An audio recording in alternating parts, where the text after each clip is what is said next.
नमस्कार मित्रांनो, स्वागत करतो नवीन एका व्हिडिओमध्ये. तर आपल्या फार्मच्या आज गेटचं काम चालू आहे. बघा, हे आपलं ज्या गेटला आज टेम्परवारी गेट लावलं होतं तर ते आता परमनंट लावायचं आहे. तर त्याचं काम चालू आहे. आणि या पूर्ण 1 एकरमध्ये आपण फेन्सिंग जाळीचं कंपाऊंड केलेलं आहे 6 फुटी उंच. आणि बघा, ही आपली हापूस आंब्याची बाग आहे. या आंब्यांना ऑलमोस्ट आपल्या आता 35-40 वर्षाची आंब्याची झाडं आहेत. 25 ते 30 आंब्याची झाडं आहेत आपली त्या बागेमध्ये. तर या बागेला पूर्ण आपण 1 एकर एरिया आहे, त्याला फेन्सिंग जाळीचं कंपाऊंड केलेलं आहे. त्याच्यामध्ये आपलं हे बघा, समोर दिसतं आहे ते आपलं शेड आहे, म्हणजे बकऱ्यांसाठी आणि गावरान कुक्कुटपालनसाठी आपण प्लॅन केलेलं आहे या शेडमध्ये.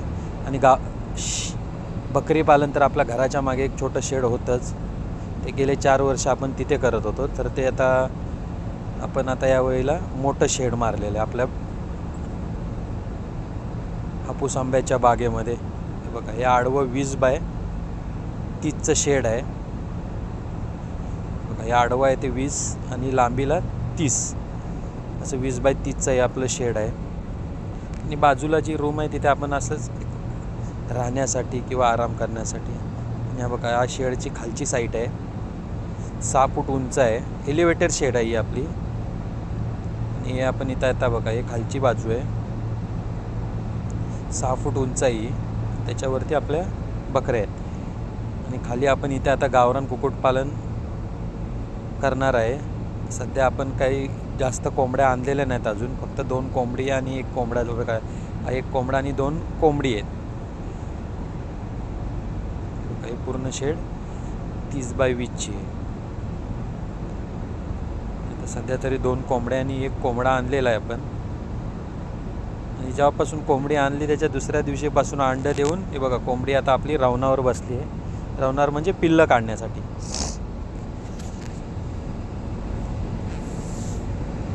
आपली खालची साईट आहे. वरची साईट पण मी तुम्हाला दाखवतो, जिथं आपल्या बकऱ्या आहेत. हा वरून आपला हे पूर्ण आपलं आतमध्ये टोटल 40 गुंठाचं क्षेत्र आहे. बघा, एलिव्हेटर शेड आहे आपली.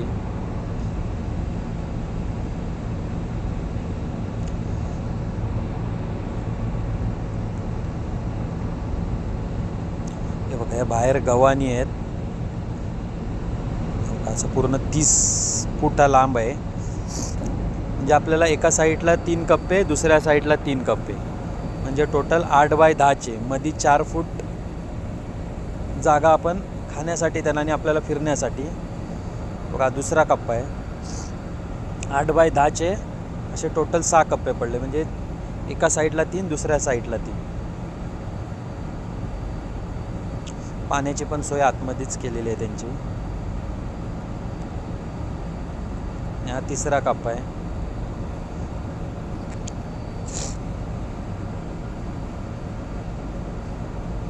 हे बघा, हे आपले जे छोटी पिल्लं आहेत आणि त्यांची आईंसाठी आपण हा कप्पा, कारण ह्या कप्प्यामध्ये आपण जी फळ्यांचा डिस्टन्स एकदम छोटा ठेवलेला आहे, पिल्लांचे पाय अडकू नये म्हणून. आणि हा 1 कप्पा आहे. टोटल 5 कप्प्यामध्ये आता आपल्या बकऱ्या आहेत आणि एका कप्प्यामध्ये आपण खाद्य ठेवलेलं आहे. हे बघा, ही जी 6 पिल्लं आहेत मित्रांनो, ही आपण लोणंदच्या मार्केटवरून आणली होती. 6,000ला 1 पिल्लू पडला. 2 ते 2.5 महिन्याची पिल्लं आहेत.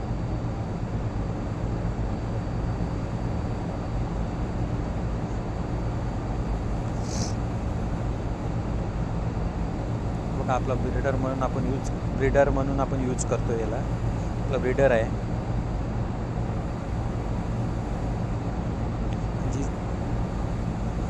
बघा, ही आपली अशी पूर्ण शेड आहे. तर फॅनचं आणि थोडंसं फॅनचं काम बाकी आहे, फॅन लावायचे आहेत अजून शेडमध्ये.